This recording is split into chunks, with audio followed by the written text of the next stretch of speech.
So when you find yourself in the saturation funk and you're feeling discouraged, maybe a little bit frustrated, what are some things we can do to pull ourselves out of it?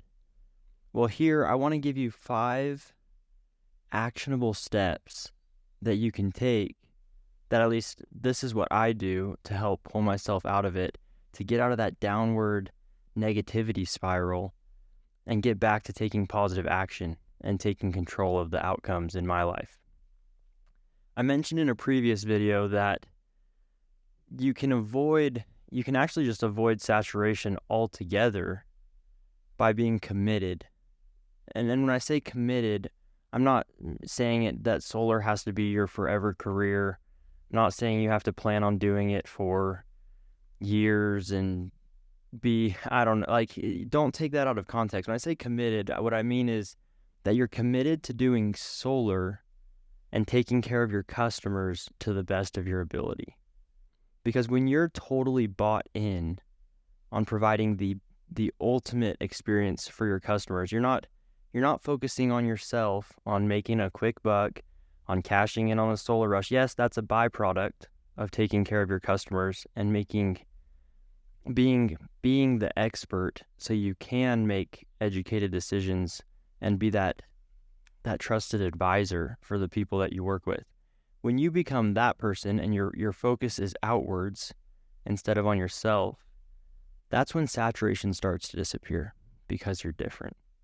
So the first step for overcoming saturation, for pulling yourself out of that negative mindset, you need to ask yourself, are you really different?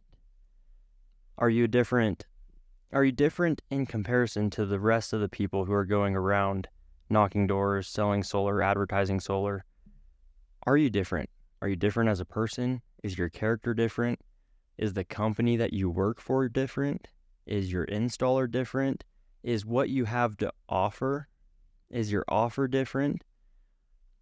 There are so many different ways for you to stand out, for you to be different. Because when we're different, we change the context. When our offer is different, when the context is different, then the prospect has permission to behave differently.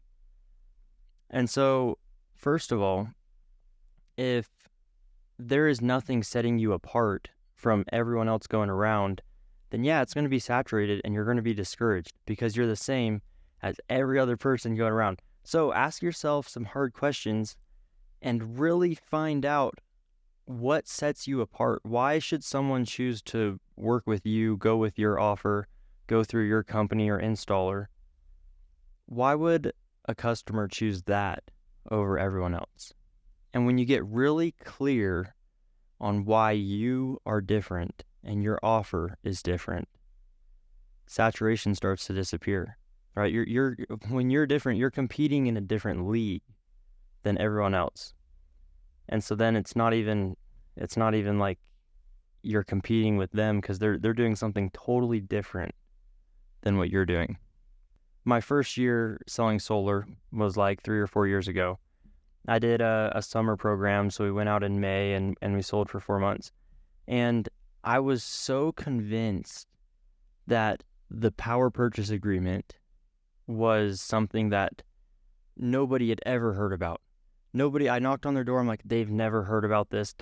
I was so convinced the reason that homeowner had not gone solar was because they hadn't heard of the power purchase agreement. And I was also completely convinced that every other solar guy going around, every time I saw a solar guy in my hood, I was 100% convinced he was pitching cash and loans, selling solar panels, like actually asking people to buy them.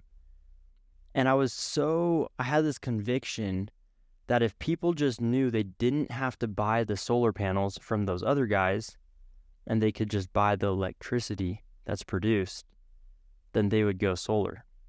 And it's so interesting to think back on that time, how I was blissfully ignorant to the fact that a lot of people had heard of power purchase agreements and a lot of other sales reps on the doors were also selling power purchase agreements. But it's actually one thing that was true. Those other sales reps, even though they're selling PPAs, they weren't communicating it in a way that customers really heard or understood. And since I was so convinced that they were selling cash and loans, and I was so sold on the power purchase agreement for my customers, I was able to explain it in a way that they understood. And that was enough to change the context. Oh, solar's not what I thought it was. I don't have to buy the panels. I can just buy the power. And then people were willing to work with me. And I had a pretty good summer, and it's just interesting to think back and realize that I was blissfully ignorant to the fact that a lot of other people are selling PPAs, and a lot of homeowners have maybe even heard of the power purchase agreement. But since I was completely unaware of that, and I was so convinced, I was convicted on the fact that if they just understood that they didn't have to buy the solar, they could just lower the electric bill by letting us put solar on the roof. They'd go solar. For me back then, that was what set me apart. Was everyone else is selling cash and loans, and I have a product that nobody knows about.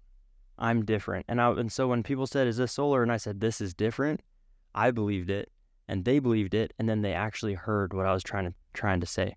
And so the second point to pull yourself out of saturation, after you identify what makes you different, what sets you apart, now I need you to figure out how are you going to communicate that to a customer in a way that they'll actually hear. Now, if you've been doing door-to-door for more than a couple weeks, you'll realize people don't really hear what you're saying on the doorstep. Like, they kind of hear it, but they don't really process it. So you have to learn to say the same thing differently over multiple times before they finally start to understand what you're actually trying to communicate to them.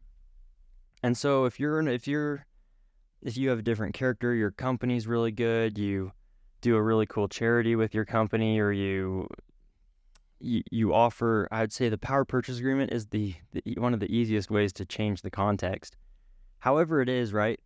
Find ways to communicate that in a way that the customer will hear it. Here's one example for you off the top of my head. When building the problem for the customers, sometimes I'll talk about them being double billed. And when I say double billed, I mean they're paying for electricity, and they're also paying for it to be delivered. Like, you look at the electric bill, they make it look like one bill, but there's actually two bills on there. There's one for the electricity, and then there's one for transmission and delivery. And so there are a few different ways you can say that so it lands with a homeowner. One way I like to say it, I'll say, when I'm talking to them, I'll say, so if you look closely at the electric bill, you'll see there's actually two bills there.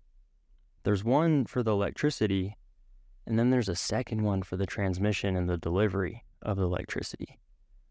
And so if you can produce your power on site instead of paying for delivery, then we can help remove that second bill, so you're not being charged twice for your power. Now, when you explain it that way, instead of just saying, "Oh yeah, you're overpaying for transmission delivery," the double billed, it lands differently. And so that's just one example, but take these pain points, take how you explain your solution, take all of it and script it and practice it and find ways to say it in ways that the homeowner will hear they'll pick up what you're putting down, right? Number 3, I need you to set your standards.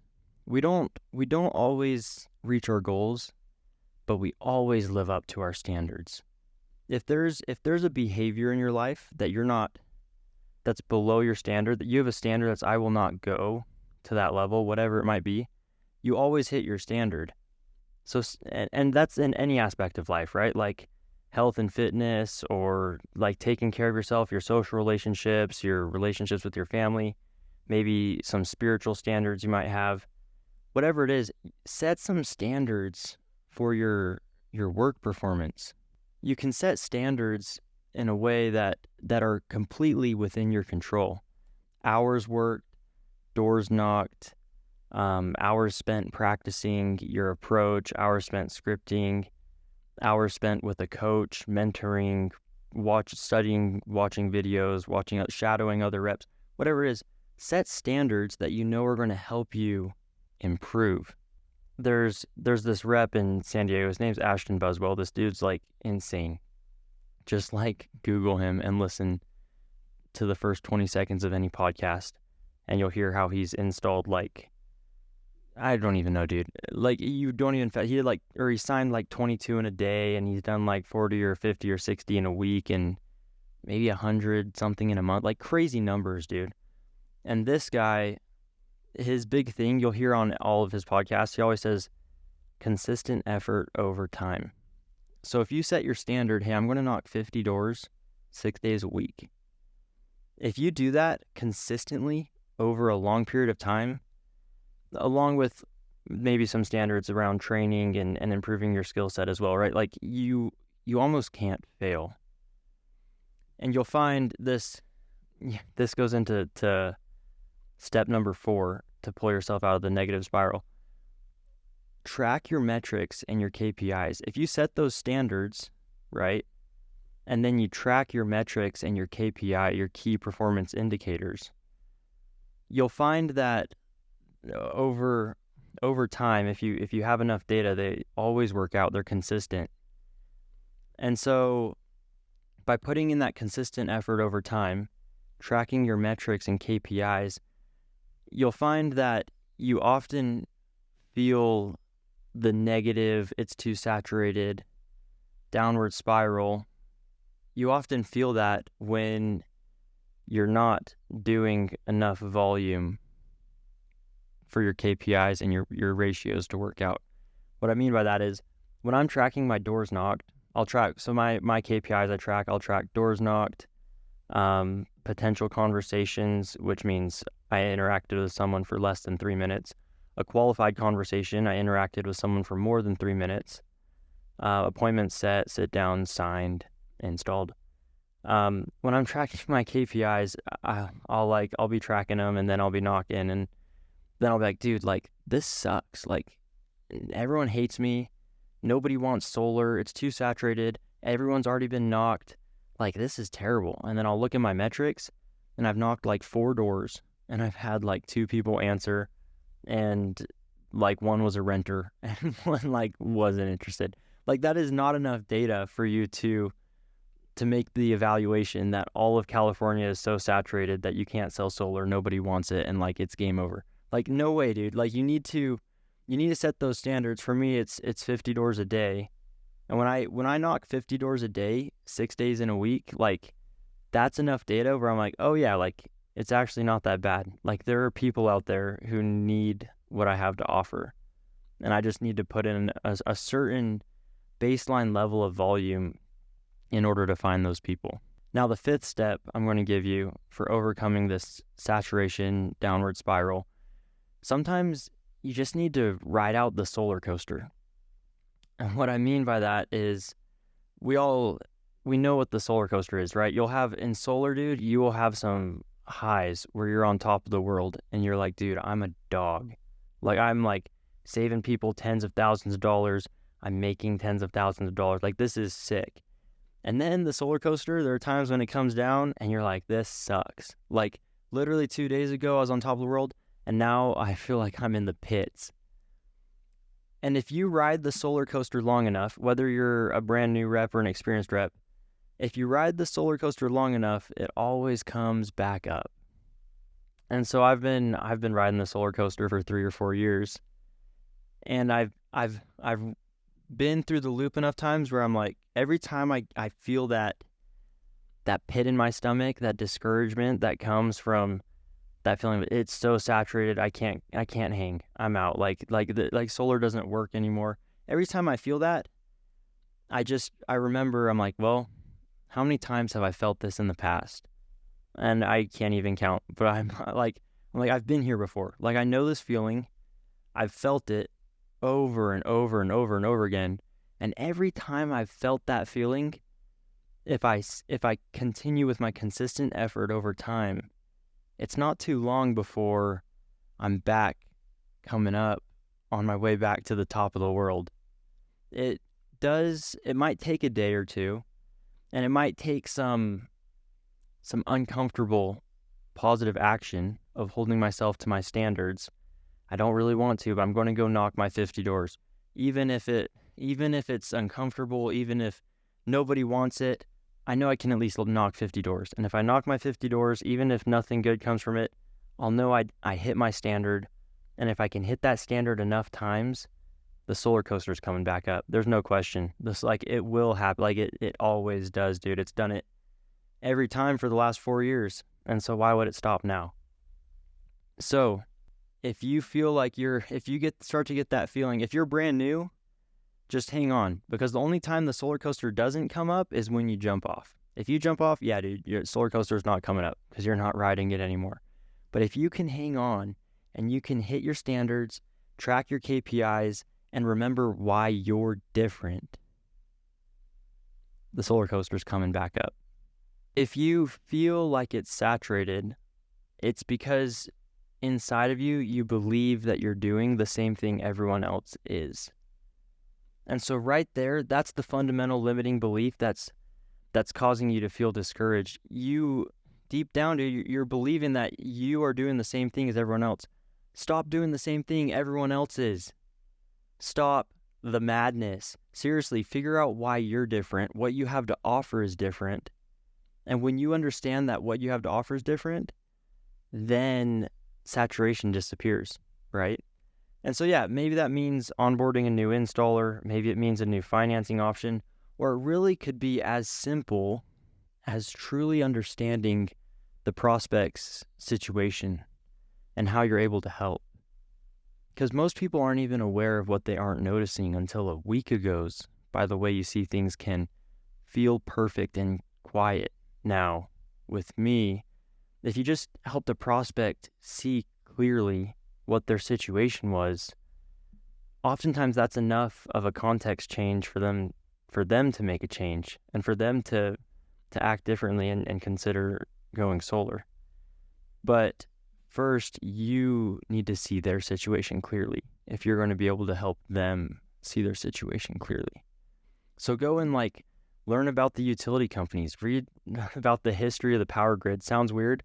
Go read about the history of the power grid and you're going to be like, this thing is so unreliable and fragile and such a disaster. Of course they're going to raise electric rates for the next 5, 10, 15. Who knows if it's ever going to end? Rates are just going to keep going up and up and up. We got to do something about this, right? So, recap. First of all, ask yourself, why are you different? What is it about you or your offer, your company, your installer? What is it about it that's different? If there's nothing that's different, yeah, you're going to feel like it's saturated because it is saturated. And so maybe it's time to make a change. It's time to make some sort of change so that you feel like, yes, I have something special no one else has. So first of all, figure out why you're different and what you have to offer that no one else does. Second, figure out how to communicate that to homeowners. Practice, script it. Go out there and find ways to speak and communicate that, hey, the context is different. Whatever the situation is, it's different. And so you can now behave differently, right? Change the context, change their allowable behavior. 3, set your standards. Know how many doors are you going to knock? Where are you going to knock them? And what are you going to say when you knock them? Set standards, set those goals so that you can always check that box every day and you live to your standards. Yes, we'll have big goals, but your standards are non-negotiable. Figure out what those are and hit them every single time. And when you hit your standards, track it. Track your metrics. That's number 4, right? Track your metrics, track your KPIs, because your ratios, they'll work out. They will work out if you give them enough data with that consistent effort over time for them to work out. And 5, guys, just hang on, bro. Ride the solar coaster, and it'll take you back up. It's not long before you're back on top of the world, as long as you don't quit. And that's why it's so important to have those standards and have those KPIs to track. If you just hang on, figure out why you're different, set your standards, track your ratios, your KPIs, and then hang on, dude. Hang on, ride it out, and hit your standards. Solar coaster is coming back up. Solar coaster is coming back up because the only way for us is up, baby. The only way for us is up. Let's get it. Let's go crush it, guys. I'm freaking love it. I'll see you guys later. Peace out.